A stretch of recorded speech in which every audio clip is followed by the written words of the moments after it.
Hi, this is Swan with Swan Amity Studios, and I am here with the B-77 Bernette, and we are continuing our decorative stitches. We're going to 128 now, and we're noticing on our display that 128 starts very close to the center line. So I'm going to line my piece up and bring my presser foot down and go ahead and drop my needle into the project. We're going to go ahead and use a fairly high speed here and begin stitching out. Some of you might notice that your decorative stitches are actually really happy going through your machine quite quickly. Most of the time, there's nothing wrong with running your machine at a high speed when you are getting your decorative stitches into a new project. Now everything in the folder that starts with stitch number 125 is kind of based on an X, a little cross-stitch like design. So if you're looking for those on the Bernette, you're going to find them all kind of starting in that first little section there of your decorative stitches, second folder. Now this one is building us out a slightly more complex design. And as we said in our previous video, anytime that it's moving your fabric around, you just need to keep a little pressure on the fabric as it builds the stitch. And that means that as it's moving the fabric back and forth, you're going to be able to keep your fabric lined up with your guideline and moving through the machine easily and straight. Now that might take a little bit of focus. I always suggest people try it a couple of times. Watch for what you need to be looking for and determine exactly how much pressure you need before you go to your main project and attempt to stitch that out in the spot where you really want it to be perfect. We're going to finish that one there and go ahead and break thread. Let's take a look at what we got out of 128. Oh, that is pretty. Yes. Okay, so slightly more dense in the center. I like how the exterior works. And when we compare that to some of what we were doing with stitches 125 through 127, I like the change in complexity there. I think we had a lot of fun with that. So let's go ahead and mark that one. That one is number 128. You can see it took a little longer to stitch out than some other things.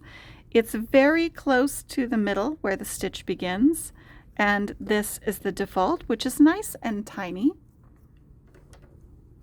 Let's go ahead and move to stitch 129. We're going to drop our presser foot down, starting in the center again. This stitch starts very close to the center.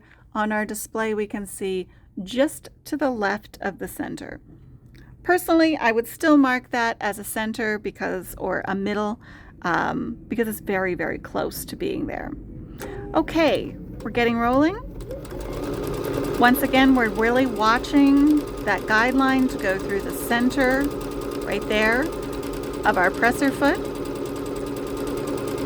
I like the clear presser foots a lot, although the metal presser foots that have a little divided center in them like that are also just great. We're moving along at a nice high speed. Once again, you can see the fabric is being shifted back and forth by the feed dogs backwards and forwards by the feed dogs, not side to side. So we're just keeping a little light pressure on there, but we're mostly letting the fabric glide through our fingers, come all the way to the end. And you can see this one is a little less complex than what we just did, slightly thinner stitch. And let's stop there. We'll go ahead and break thread and take a peek at what we got. This one is moving us from side to side. The center stitch stays the same all the way through, and this builds really nicely. I'm seeing actually with these, most of our tension looks pretty solid. Very nice. Let's take a look at 130. 130 is going to start fairly right of our center marking.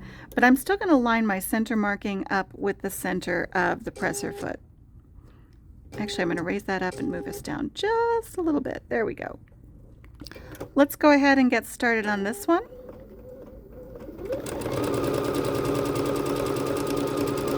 So this one is building on the right and then building on the left. Like we said in our previous video, thinking about things that build on the right side and the left side. Watching those happen is really hard, so we're just focusing on our guideline going right into the machine and staying fairly well centered as it goes. That is looking pretty good.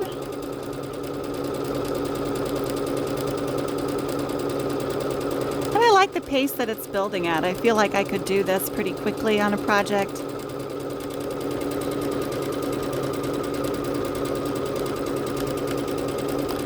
Once again, this is a variation, kind of a cross-stitch look. Maybe if you were putting a little frame on a cross-stitch project for framing, or maybe you're making a little bag with your cross-stitch. This could be a very nice additional stitch for that. Oh, once again, I think that is a hit. In fact, I really like how that's creating this zigzag V shape all the way through. Let's go ahead and mark those. We have number 129. Starts pretty close to the middle and the default stitch. This is number 130. Definitely starts to the right, so we're going to indicate that and that this is the default.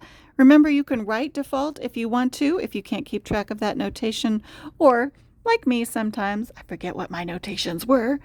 In this case, D for default works just fine for me. Thank you for watching. We're going to continue stitching these bad boys out until we have all of the decorative stitches from our B-77 Bernette. I will see you next time, and until then, happy stitches!